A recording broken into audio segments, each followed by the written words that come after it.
Merhaba, Tavadaki Lezzet'e hoş geldiniz. Bugün nefis bir tavuklu kremalı mantar çorbası yapıyoruz. Dışarıda içtiğin o lüks restoran çorbası var ya, işte onun evali basit ama inanılmaz lezzetli. Malzemelerimiz soğan, mantar, krema, un ve kalçalı but. Hazırsanız başlayalım. İşe önce kalçalı butumuzu haşlayıp suyunu kullanmaktan başlayacağız. Kalçalı butumuzu haşlamak için suya alıyoruz. Tavuklarınız çorbada, suyunu da çorbada kullanacağız. Etinden, sütünden, her şeyinden faydalanacağız. Tavuğun suyunu kullanacağımız için birazcık tuz eklemesi yapıyoruz. Tavuğumuz haşlanırken mantarlarımızı doğruyoruz. Boş durmuyoruz.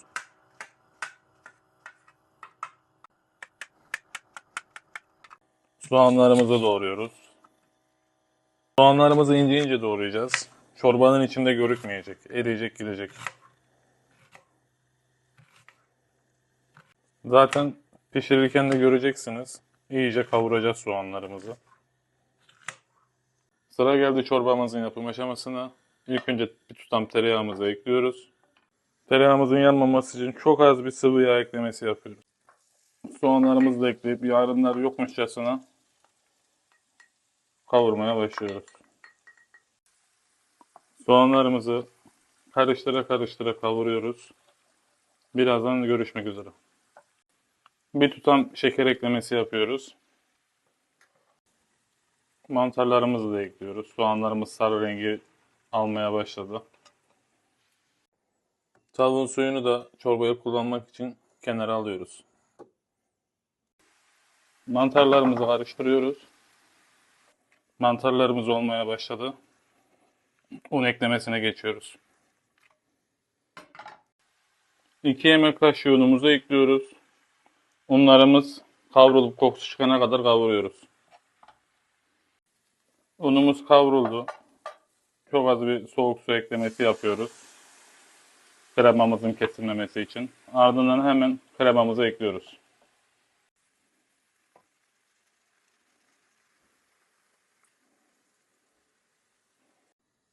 Mantarlarımızın, soğanlarımızın üstünde kalan unları kremaya iyice yediriyoruz ve karıştırmaya devam ediyoruz. Kremamız kıvamını aldı. Gördüğünüz gibi koyu bir kıvamda. Şu an tavuk suyumuzu ekliyoruz. Daha deminki haşladığımız tavuğun suyu.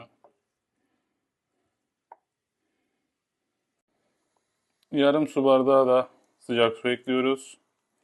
Kısık ateşte pişirmeye devam ediyoruz. Çorbamız pişerken tavuklarımızı tiftiklemeye başlıyoruz. Derisini kullanmayacağım. İsteyen kullanabilir.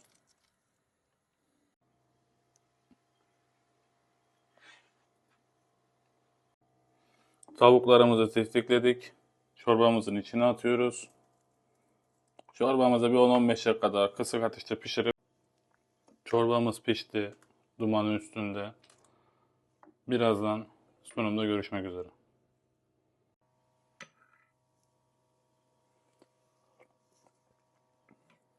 Gerçekten yumuşak içim. Çok güzel olmuş. Ekmeğimize banmadan olmaz. Bir tabak çorba sadece karın doyurmaz, evi de ısıtır. Bu tarifi denediğinde o farkı hissedeceksin. Bir sonraki lezzette buluşalım. Afiyetle kalın.